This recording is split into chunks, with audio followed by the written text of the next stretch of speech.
Selamat pagi, selamat siang, sore, atau malam adik-adik.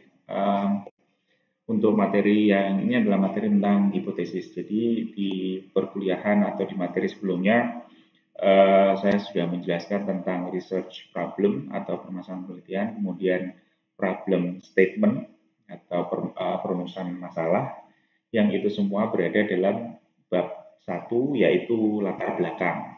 Nah, kemudian ini yang sekarang akan kita bicarakan adalah tentang proses berikutnya dari penulisan karya ilmiah atau nanti kamu akan menulis skripsi, yaitu tentang hipotesis, ya, atau komponen penting yang harus ada di dalam skripsimu. Nah, ini hipotesis ini nanti ada di dalam bab 2. Nanti kita belakang sendiri akan kita bahas di mana posisinya, ya. Jadi ini yang akan kita bicarakan adalah hipotesis. Nah, apa itu hipotesis atau definisi dari hipotesis? Nah, secara epistemologis atau secara bahasa, hipo itu artinya kurang atau rendah, sedangkan tesis atau tesa itu berarti kebenaran atau kesimpulan. Ya, kalau kita dari dua kata yang dijadikan satu, hipo dan tesa atau hipo dan tesis, itu hipo itu kurang atau rendah, tesa adalah kebenaran atau kesimpulan, yang sehingga itu akan berkembang menjadi beberapa definisi hipotesis. Itu yang pertama, tesis atau kesimpulan yang hipo atau yang tarafnya rendah. Jadi kesimpulan yang tarafnya masih rendah. Oleh karena apa? Karena kesimpulan ini belum diuji oleh kenyataan empirik. Ini menurut Amirin tahun 86. Kemudian ada juga yang menyatakan bahwa berdasarkan Eri Kunto tahun 83, hipotesis adalah suatu teori sementara yang kebenarannya masih perlu diuji. Ya, jadi intinya hipotesis adalah jawaban sementara yang masih perlu, yang oleh karena dia adalah jawaban sementara, maka dia perlu diteliti, dilakukan penelitian untuk mengkonfirmasinya, ya, untuk mengujinya. Nah, ini simpulannya, definisi dari hipotesis adalah kesimpulan sementara atau proposisi tentatif tentang hubungan antara dua variabel atau lebih. Ya, jadi kesimpulan sementara dari hubungan antara dua variabel atau lebih yang diteliti. Nah, hipotesis itu menghubungkan antara teori dan nanti pengamatan.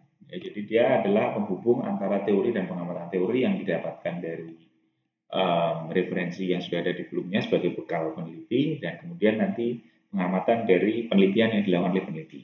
Ya, mengemukakan pernyataan tentang harapan peneliti mengenai hubungan antar variabel dalam suatu persoalan. Nanti dinyatakan hipotesis ini adalah pernyataan dari penelitinya terhadap hubungan antara dua variabel yang menjadi permasalahan penelitian. Kemudian menunjukkan kepada peneliti apa yang harus dilakukan, ya sama seperti perumusan masalah.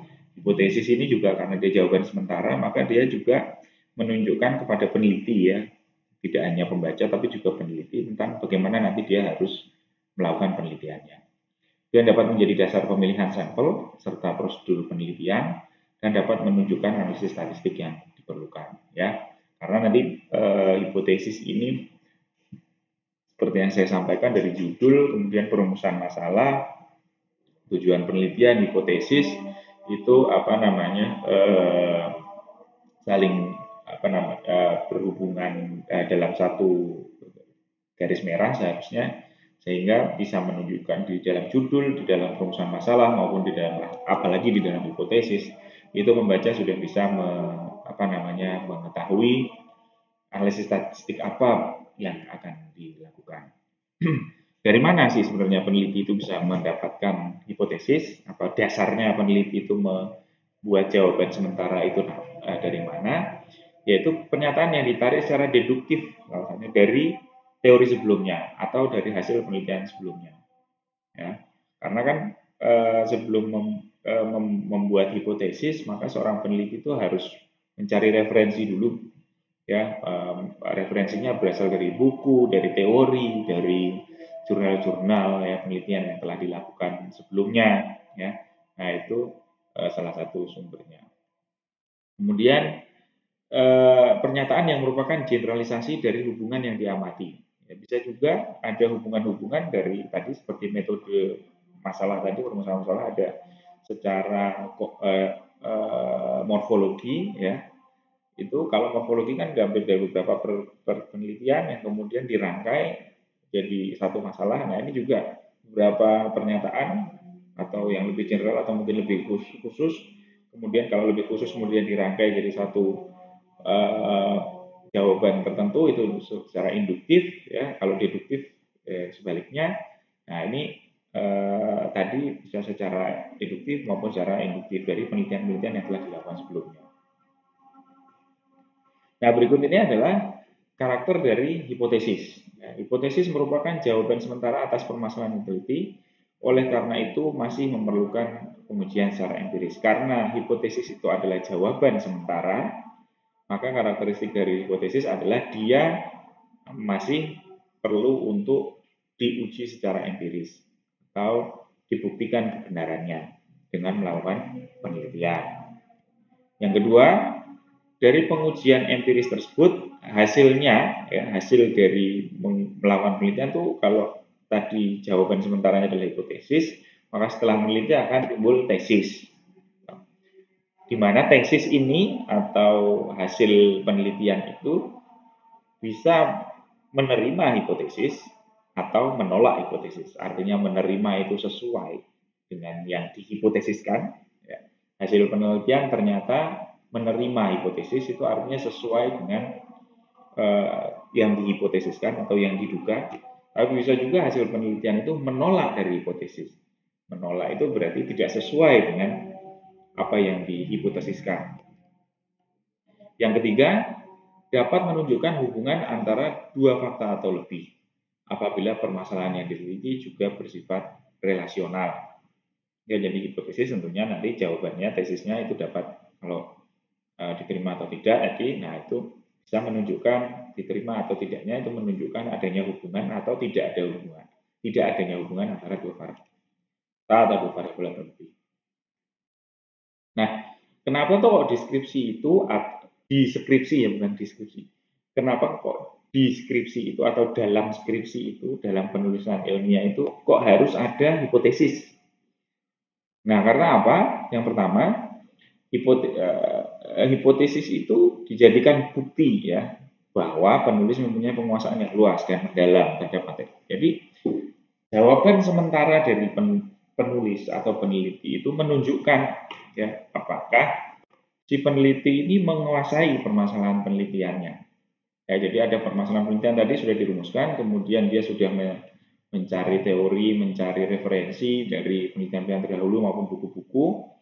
Kemudian berdasarkan hasil olah pikirnya itu dia membuktikan membuat satu pernyataan jawaban sementara. Nah, itu menjadi bukti memang harus gitu. Jadi menunjukkan kecenderungan peneliti itu ke arah mana sebenarnya nanti penelitian ini akan berakhir. Ya. Nah, merupakan jawaban sementara, harus ada jawaban sementara. Kemudian sebagai panduan dalam sebagai panduan peneliti dalam menjalankan penelitian. Ya. Nah, hipotesis ya seperti halnya perumusan masalah, kemudian jawaban sementara ini juga mengarahkan si penulis tentang nanti caranya ngumpulin data gimana, kemudian menganalisisnya dengan metode apa. Ya. Kemudian juga hipotesis yang baik itu mempermudah menarikan kesimpulan. Ya, dan sudah saya sampaikan sebelumnya dari judul perumusan masalah, kemudian tujuan penelitian, kemudian hipotesis dan kesimpulan itu dalam satu benang merah. Jadi kalau kita mau kesimpulan itu adalah konfirmasi dari hipotesis ini tadi. Jadi kalau hipotesisnya benar, ya pasti kesimpulannya benar juga. Jadi semua sesuai. Jadi kalau hipotesis itu mengatakan, oh ya apa namanya seumpama jenis bonding mempengaruhi kekuatan geser pelengkapatan dari tempatan komposit, itu hipotesisnya, maka kalau penelitian itu menerima hipotesis, bunyinya kesimpulan akan sama. Tapi kalau penelitian menolak hipotesis tadi, maka bunyinya kesimpulan akan bahwa bonding tidak mempengaruhi kekuatan geser pelekatan dari tempatan komposit. Ya. Jadi ini saling dalam satu garis merah berhubungan ya. Nah, bagaimana merumuskan hipotesis? Hipotesis dirumuskan adalah secara deklaratif. Jadi kalau tadi untuk perumusan, kalau sebelumnya dalam perumusan masalah itu adalah kalimat interrogatif, maka kalau hipotesis ini adalah statement, pernyataan atau deklaratif yang sifatnya prediktif. Ya, sifatnya ini adalah prediksi, perkiraan, ya, menyatakan keterkaitan antara dua variabel atau lebih. Di dalam hipotesis itu tergantung berapa variabel yang akan diteliti. Kemudian sama seperti perumusan masalah juga, ini harus ringkas, jelas, dan operasional. Berikut adalah ciri hipotesis yang baik. Ciri hipotesis yang baik pertama berupa statement, ya, karena pernyataan atau deklaratif tadi, maka dia harus jelas dan tidak ambigu, tidak bias, tidak bermakna ganda. Ambigu itu bermakna ganda dan tidak bias. Coba ini kita lihat di bawah ini mana yang terasa lebih jelas dan tidak ambigu ya. Laju reaksi katalitik oksidasi propana meningkat dengan berubahnya kondisi reaksi.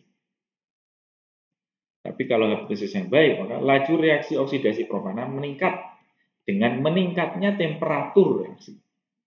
Nah, jadi kalau di sini masih dengan berubahnya kondisi reaksi, itu yang berubah apanya?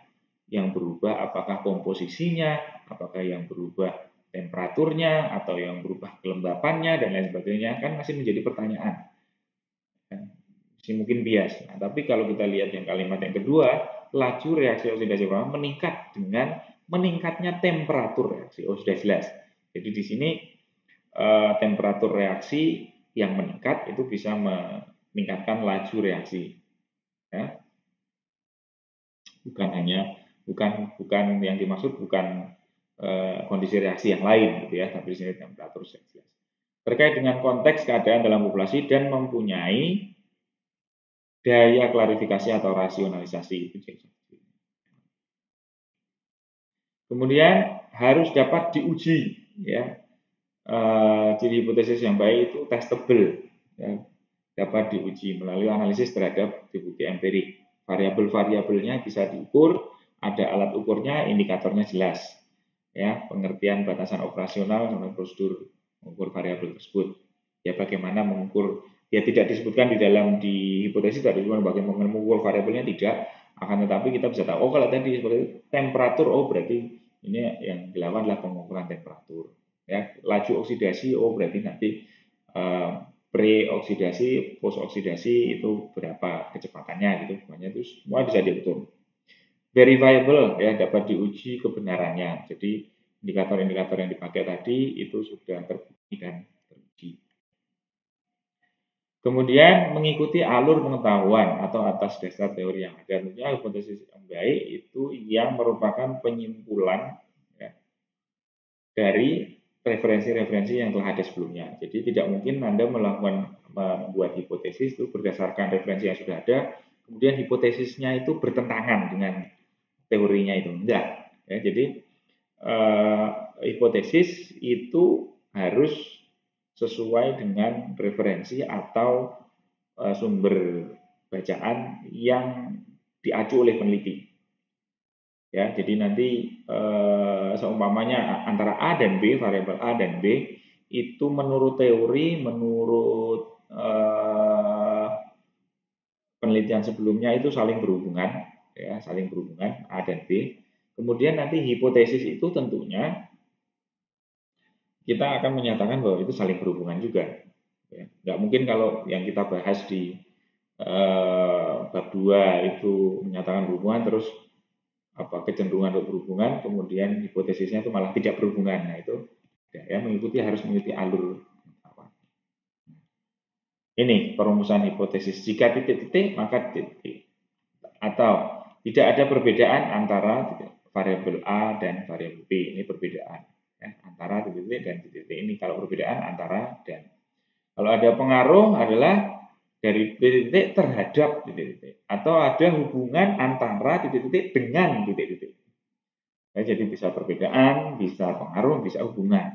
Ya, kalau hubungan variabel titik-titik terhadap, kalau pengaruh variabel titik-titik terhadap titik. Tapi kalau hubungan antara variabel titik dengan titik. Kalau perbedaan ada atau tidak ada perbedaan antara titik dan ya, tolong diperhatikan nanti dalam perumusan hipotesis itu kata hubung yang tepat. Ya, kata hubung yang tepat apakah menggunakan dan, apakah menggunakan dengan, atau menggunakan terhadap.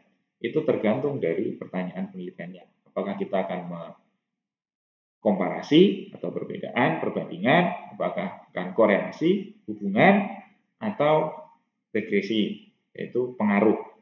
Ya, jadi kalau apa namanya jenis penelitiannya mempengaruhi kata perumusan kata hubung. Nah, hipotesis itu ada hipotesis hubungan, ada hipotesis perbedaan korelasional atau komparasi, ada hipotesis mayor dan hipotesis minor.